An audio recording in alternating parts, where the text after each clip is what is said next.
Hello and welcome back to the Inbox Expo. It's my absolute pleasure to be kicking off proceedings today and talking to you all about respect. Now, we can all do the little Aretha Franklin R.E.S.P.E.C.T here, find out what it means to me. So I wanted to kick off today and ground us in what respect means in marketing. So just before we jump into that, let me introduce myself. My name is Kate Barrett. I'm the founder of eFocus Marketing, and we're a specialist email marketing agency helping brands to use email more intelligently and, of course, increase their results. But it's all about understanding who your customer is and putting them at the heart of everything that you do. I'm also the author of the best-selling book, Intelligence, Email Marketing Isn't Dead, the Way You're Using It Is, which takes you through a step-by-step of how to analyze what you're sending now, where you could be adding to your strategy, and some of the key points that you need to look out for along the way. But it all comes down to respect. It's about valuing people. And if you have respect and you have a customer-centric approach, you put people at the heart of your strategy, that is going to have a knock-on impact down the line to give you success. But let me start with a little story. How many of you have heard the story about Target and their data around babies? Few of you? Some have, some haven't. Okay, well, let's get us all on the same page. And let me tell you how data can go very wrong if you don't respect the people and value them behind it. So let me tell you this story. Target assigns every customer an ID number, and it's tied to their credit card, their name, their email address, and that really becomes a bucket that stores a history of everything they've bought, demographic information that Target has collected from them, from other sources. And using that, a gentleman called Andrew Pohl, who is the statistician at Target, looks at the historical buying data for all the ladies who'd signed up for Target baby registries in the past. He ran test after test, he analysed the data, and before long, some useful patterns started to emerge. So, lotions, for example. Lots of people buy lotion. But one of Andrew Pohl's colleagues noticed that women on the baby registry were buying larger quantities of unscented lotion around the beginning of their second trimester. Another analyst noted that sometime in the first 20 weeks, pregnant women loaded up on supplements like calcium, magnesium, zinc. Many shoppers purchase soap and cotton balls. But when someone suddenly starts buying lots of scent-free soap and extra big bags of cotton balls, in addition to hand sanitizers and washcloths, its signals could be that they're getting close to their delivery date. So as their computers crawled through all of this data, they were able to identify about 25 products that, when analyzed together, allowed him to assign each shopper a pregnancy prediction score. Most importantly, he could also estimate her due date to within a small window. How crazy is that? So that Target could send coupons timed to very specific stages of her pregnancy. So they started sending out these coupons for baby items to customers according to these pregnancy scores. And there's a little anecdote that came out of this when an angry man went into a Target store just outside of Minneapolis, demanding to talk to the manager. And he stormed in there and he said, "My daughter got this in the mail. She's still in high school and you're sending her coupons for baby clothes and cribs. Are you trying to encourage her to get pregnant?"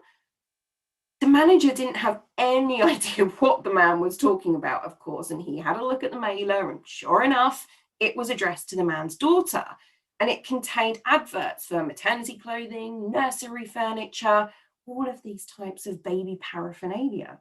So the manager apologized and called a few days later to apologize again. And when he did phone back, the father was somewhat bashful. "I had a talk with my daughter," he said. "It turns out there's been some activities in my house I haven't been completely aware of. She's due in August. I owe you an apology. Now, whew, mind blown, right? So there's a few things here, but what Target discovered really quickly was that, of course, it creeped people out, that the company knew about their pregnancies in advance of even them telling their families. You've got to have that account for humans and emotions attached to the other side of what you're looking at on your data. So what Target did at this point was they realized that they'd gone beyond the line with this. Now, they didn't delete all of that data because it's extremely valuable data for them. They've got that analysis, but they got sneakier about sending out those coupons. They created personalized booklets, and instead of sending people with high pregnancy scores coupons for diapers and rattles and strollers as they are in America, they subtly spread them out a bit. So they started mixing in those ads for things that they knew pregnant women would never buy from the data that they have. So the baby ads then looked random. So they put an ad for a lawnmower next to the nappies, or they put a coupon for wine glasses next to baby clothes. That way it looks like all the products were chosen by chance. As long as people don't think they're being spied on, they think that perhaps everyone else has got the same mailer with the same offers in. As long as you don't spook them with it, what they found was it still works. But this is where we have to understand the human connection behind anything that we want to implement. How could it impact people? And we're seeing this more and more with the messages that brands send out and how people are reacting to that. So you've got to know your audience. You have to know who they are, what they need, and when. Now, that's the nirvana. And technology out there can certainly help you to implement and scale that, but it all starts with your audience and with your data. And I love this little cartoon from the Marketoonist here. He's got some fantastic cartoons. Definitely recommend checking those out. But when you're breaking down your audience, it's a little bit like an old game of guess who. But if you can identify what those core segments are in your audience, those key characteristics that join your audience together, you can start to have a better understanding of what's going to connect with them in your copy, in your imagery, in what you're sending to them and when, the offers, all of those elements. If you think about the product, price, place, promotion, the 4Ps, it all comes down to understanding who you're targeting and then going out to them with the right message to the right person at the right time. Now, one way to start doing this is through customer personas. And this is a high-level business view of who are those core people that you are targeting as customers. What are their different needs? So you've got an example here from HubSpot of how they split down. So they've got their tool and they split down their audience here into 3 different personas. They've got slightly different challenges. They're perhaps using the systems at slightly different levels. They're at a different level on that adoption ladder. So they know that when they talk to them, the content they need, the wording they're using, the challenges that they're helping them to overcome are slightly different for these core groups. And this is a great way to look at it at that higher level. But one of the challenges that comes from trying to do this is then connecting it in to your actual database, your email subscribers in this case, and being able to identify who those personas are so that you can target them with the right language, with the right offers at the right time. And to do this, you've got to understand your data. And for me, it comes down to 5 key areas that you will collect across your business, starting with known data at the bottom. So that's data that you ask for, demographic data, firmographic data, cultural data coming up the ladder there. So this is information about where someone lives that might influence how they shop. It might be religious differences. It could be anything like that that would impact that group of people.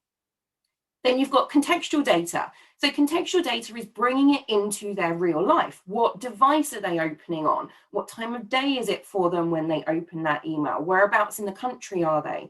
All of that type of data that identifies something for them right now. Then behavioral data. What are they doing or what are they not doing? Are they opening or clicking on certain emails? Are they browsing specific products or specific categories or specific blog posts on your website? What are they doing? And how can you then use that to identify where they are in your journey with them? Then purchase data. So at the top, what have they bought from you? How often do they buy from you? How much do they spend?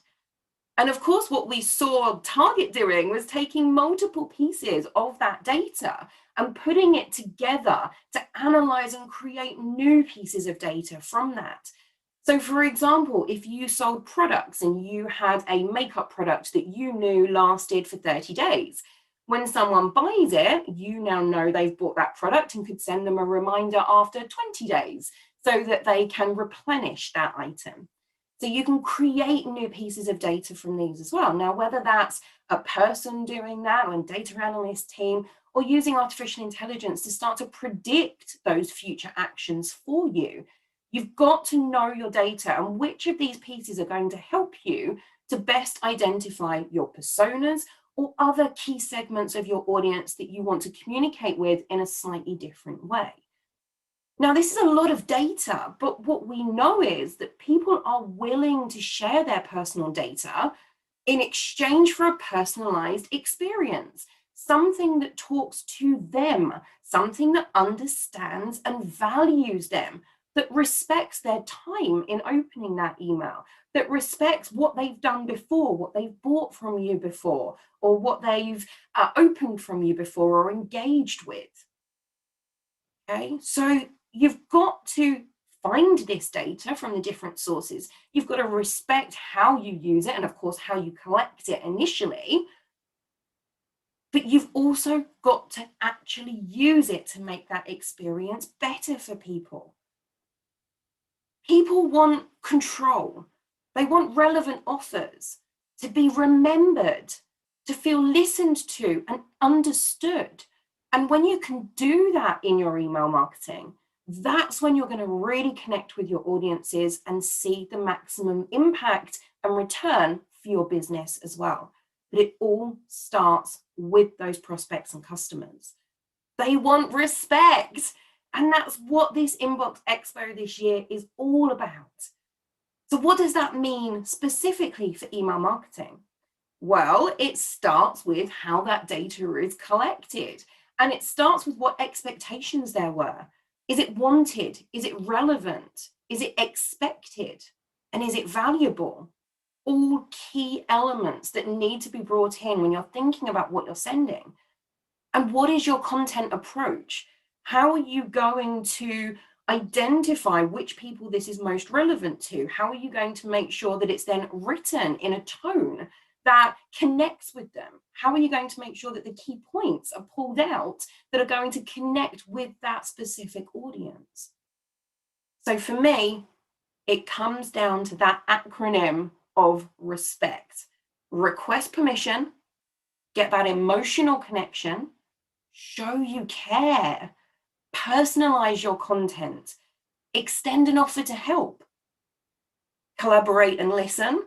You can't say that without thinking MC Hammer, right? Stop, collaborate and listen. Tell them goodbye. Okay, it's fine for them to leave if they no longer want to receive these emails. So let's break these down in a little bit more detail and give you some examples here.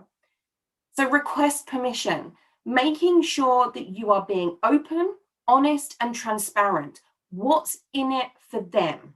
Okay, you want their data, but why should they give it to you? What benefits is it going to bring for them? What do your audience want? Only collect data that you need and use it wisely. And think about how you can treat your email subscribers as VIPs. Give them something different, something that those aren't subscribed aren't going to get. Make it beneficial to be on your list. Could be just that they're going to be up to date and never miss a blog post, or it could be that they're going to get a special offer when they join up to your email list. So request permission. Now, of course, there are circumstances where you may be using legitimate interest under GDPR and the soft opt-in under PECA. Those are your two legal regulations in the UK. PECA is soon to be updated to e-privacy. fingers crossed, hopefully. It's a much nicer word to say, e-privacy, rather than PECA. But those are your two legals. Other than that, you're mainly going to be collecting data and processing it and using it for marketing purposes for GDPR under consent. Okay, so make sure you're getting a yes, I want to sign up. And think about how that's displayed on the page. So the example from Sainsbury's that you can see there is as part of their account registration process, and they're offering a yes or no example. Now, this can be really powerful to break people out of their default as they go through a form, which is to not do anything, to complete as little as they have to. So you need to break them out of that in order to make a choice to say, yes, I want to sign up. So that's a great little tip there that you could have a look at implementing. So request permission, emotional connection, show them you understand them and their situation. You know, it could be, as in the examples on the screen, where we've seen lots of brands now starting to allow people to opt out of Mother's Day or Father's Day communications. Situations that could be emotional and difficult for people, not for a number on your database, but for the person that sits behind it. And that's exactly what we saw in the Target example. They looked at the numbers and they looked at the data, but they didn't think about the social and emotional implications of that on the other side.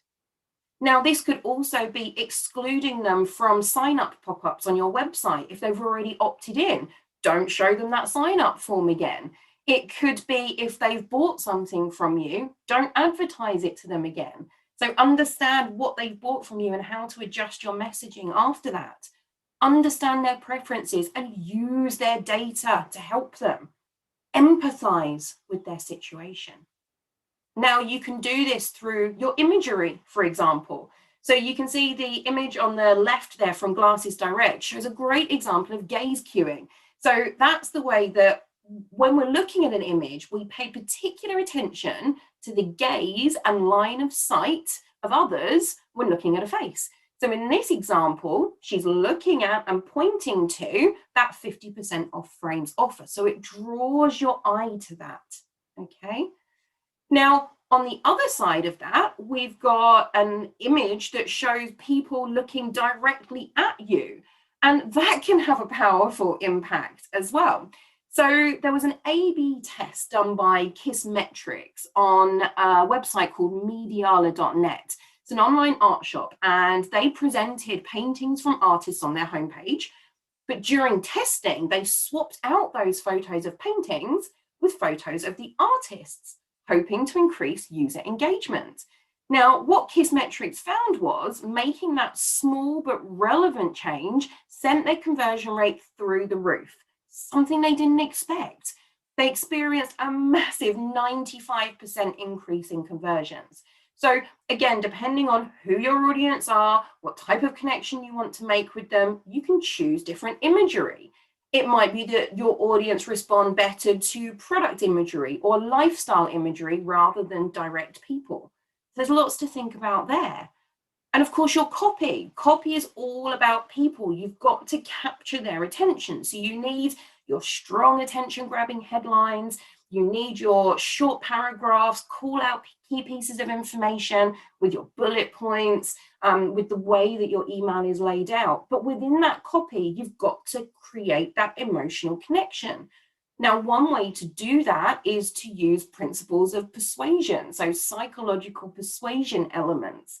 And Robert Cialdini is a great advocate of this and came up with this framework. So reciprocity, giving back, receiving something and giving back. Scarcity, it's running out, so you've got the fear of missing out there. Now that one's interesting because if we think about people, a lot of people have anxiety nowadays. Would scarcity not be good for that type of person? Is this something we're going to see used less and less for that reason? We'll have to see how that pans out. Authority, consistency, liking, consensus. I highly recommend that you start looking at these types of elements as to how you're connecting with your audience and what those tricks are that you can bring in to help add credibility to your messages. So that emotional connection. And with that comes showing that you care. And that can be done in a multitude of different ways. It could be recognizing their birthday. It could be recognizing them as a member and giving them something just for being a member with you. Or it could be to actually understand what it is that they're buying. So there are two examples that I always use. So the first is around engagement rings. You're looking to propose to your partner, you're browsing online with engagement rings. Perhaps your partner lives with you. Now, if you live together, you may well end up seeing retargeting ads for things that you've both looked at. So if a company then retargeted you with ads on Facebook, for example, for engagement rings and specifically called out, hey, you were looking at this engagement ring, you might also like this engagement ring, that could blow the whole surprise for that couple living together. So think about what's appropriate in terms of your targeting, in terms of your messaging, subtle versus overt personalization. The other one here is toilet seats. You've got this very fetching toilet seat that you can see on the screen here, but I don't know if any of you have ever bought a toilet seat from Amazon, for example. Now, I will let Amazon off because they do have, I wouldn't even want to guess at the number of products that they have, but this is a great example of not thinking about the human element of an end message that's being sent out. So if you buy a toilet seat, you'll get a message that says, hey, you bought this toilet seat, you may also like these toilet seats. Now, I don't know about you, but I don't buy toilet seats all that often. So in terms of a behavior with that type of product, and as I said, they have millions, I'm going to let them off for this one, but it's a great example of changing that messaging strategy depending on how people will behave and how people will connect with that message. Chances are they're not going to go and buy another 10 toilet seats. Now, respecting people can also be using their information to feed that back to them. And there's a few examples here. One on the left from TripAdvisor, where I'd put a review onto the site, and they send you an email that's almost like gamification. You've helped this many people. This is where they were from. Help more people, put on more reviews, makes you feel good. It links into those psychological elements and the trust side of things. And then the examples here from the Hilton. So these are the same email sent to two different people. This is just a section from those emails. And you can see that although there is some static information that's the same between them, there are personalized pieces of information. The number of cities they've been a guest in when they joined the Hilton Honors Club. It makes you feel special. It makes you feel part of their brand. It makes you feel connected. These types of roundup emails have been doing really well recently, particularly for the brands that have a lot of data. So like Fitbit, for example, or any brand that is continuously collecting data, Spotify, they will often give you updates of what you've been doing and encourage you to come back and do more. They're respecting you and giving you back that information. But again, think about the data that you're using. So not to pick out Uber here or to draw them down in any way, but this is a great example of how you need to think about the top and bottom end of your data sets. So for example, here, they've shown you took 0 Uber rides or you saved 0 minutes. So what is that bottom level at which that message needs to be changed? So here, if it was you took under 2 rides or saved under 30 minutes, change the message to we miss you, come back type of messaging rather than reiterating that data. Because in this case, it has actually a negative impact when people open that and go, oh, well, why did you even bother sending this to me? This makes no sense. Okay, so encourage them to come back. You're not going to share that you've saved 0 minutes in the past 3 months. It doesn't make sense with the message. But also at the top end as well, think about if you highlight to somebody that they're doing something really regularly, could that make them feel embarrassed about that behavior? Could it make them feel, oh, I should stop doing that? If they're ordering 10 tons of chocolate every day and eating it, and you suddenly say to them, you've ordered 100 tons of chocolate over the last 10 days, that probably wouldn't help them. So again, understand your audience and understand those top and bottom limits. So moving through the RESPECT acronym, next up, we've got personalize. So really all of this is talking about personalization. It's thinking about how you can make the best use of the data that people have given you permission to use, because of course you will have permission from that very first stage of the RESPECT process. And how can you use it to best help them to enhance the experience that they're having with you? There's some great examples on the screen there of product replenishment emails, and also, like I was just saying, that reiterating your data back to you. You know, again, this is kind of gamification of it. You've got this many points, this is how many you've got until your next reward. Come back, spend some more, and build up those points and get your free reward. It could be personalization based on the last action that they took. So here is a series of emails from Dyson after a product purchase, with the first email saying, hey, if you need some help, watch this video, give us a call. And then moving through helpful tips and upsells and cross-sells to other products as well. And extending that offer to help is really important. And you saw the example on the last screen there. And here's a few more for you. So an abandoned basket email from Nike. Can we help you? Do you need some more information about the product or buying through us online? How can we reassure you? What is it they need to know at that stage? Or even at completely the other end of the scale, when someone has made a purchase, there's a great example here from Firebox, the way that they've broken down the pieces of information within their delivery email. They've got a map of where your product's going to be delivered to. You've got the reassurance of the 30-day free returns and the information clearly there as to what to do if you've missed a delivery or you need to speak to them. Be there to help. Push through that you are there to support this process, not just to take their money. And this is a great example from Oberlo. I think I've said that right. And I've got a zoomed in example there that's just come up on the screen. So what they do is when you sign up, they send you a step-by-step, ... This is where you are. This is what you need to do next. And they round that up with a looking for more help. You can start this course to give you more information. So a great example from a B2B side there of breaking down those steps of what does somebody need to do. Now, it's MC Hammer time. Stop, collaborate, and listen. I really won't take up singing as a day job. Don't worry, anybody. But collaborating and listening to your audience, whether that's bringing in socially generated content, user-generated content into your emails, bringing your data into your emails about what they've done, asking them for polls, in-email polls, tell us your view on this, or sending them to short surveys. All of this can help you to bring more information back into your emails. And again, create that connection, get them involved, build that community. And you can certainly do that and help share that through your other marketing channels as well. And of course, when it comes to the end, don't be afraid to tell them goodbye. Make sure you've got that easy to find unsubscribe. Respect that they don't want to receive those emails anymore.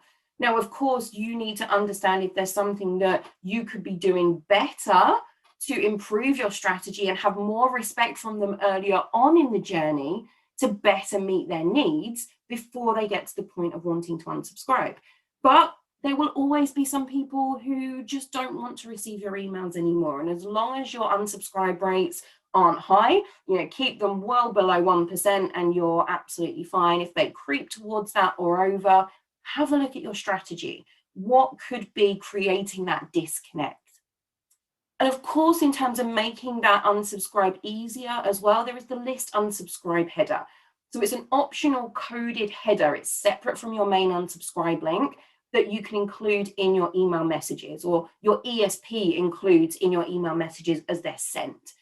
So it's really designed to help reduce complaints by giving subscribers another method, an alternative method to safely unsubscribe.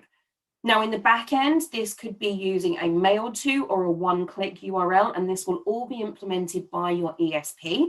But what you'll see is, as in this example on the screen, on an iPhone, for example, that's that bar that appears at the top. Or you'll see it in Gmail where it appears in the sender information when you open the email. There's that little unsubscribe link at the top. So that's where that's coming from. And of course, one way to show respect is to offer the opportunity to change their preferences. So you can link to your preference center from your emails or after they've unsubscribed. Honor that unsubscribe and then offer them more options. Because one of the things that we know people want is choice. Now, preference centers link heavily in with GDPR nowadays, but asking people in a really clear way what they'd like, when they'd like it perhaps, is a really great way to get them engaged with your emails and respect what they do and don't want to receive from you. You could even go so far as to allow them to pause your emails for certain periods of time or to change their email address, for example. It's all about getting to know your audience, valuing them, respecting them. Now, another way to do this is through all of your marketing channels. And as a multi-channel strategy, each of these channels are working independently. But if we can pull these into an omni-channel strategy, where each of those channels talk to each other and feed back, we can have a much more cohesive process across multiple channels to really help respect those customers and prospects, to help respect their time. So this is an example from Nissan, where I took my car in for a service. Once they'd finished the service, they sent me a video. The mechanic went round my car, did a little video, that was put into an email that was sent out to me. Now, what was great is from that, when I clicked through onto the landing page, which you can see on the left-hand side of your screen here, not only could I watch that video, but I could also see a breakdown of the elements that needed fixing on my car. Thank goodness, nothing at this point. I could see that and I could action it right there. So instead of having to phone them and authorize it that way, I could authorize it online if I wanted to, and I can leave comments there as well. It's creating that omni-channel approach. It's connecting together the service offline, sending that email, and then approving everything through the landing page. So it's a lovely connection to make that a smooth process and respect their time. Now, here's another example where systems don't connect together, particularly a purchase system and your email system. And in this example, BJ's in America sent out an email saying, oops, did you forget to renew?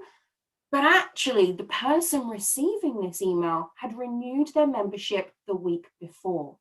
So those two pieces of data weren't connected. And again, it had that negative impact of then saying, hang on a minute, I've given you my money, I've renewed. Why don't you know that? Why don't you respect that I'm already a customer? It's a real annoyance.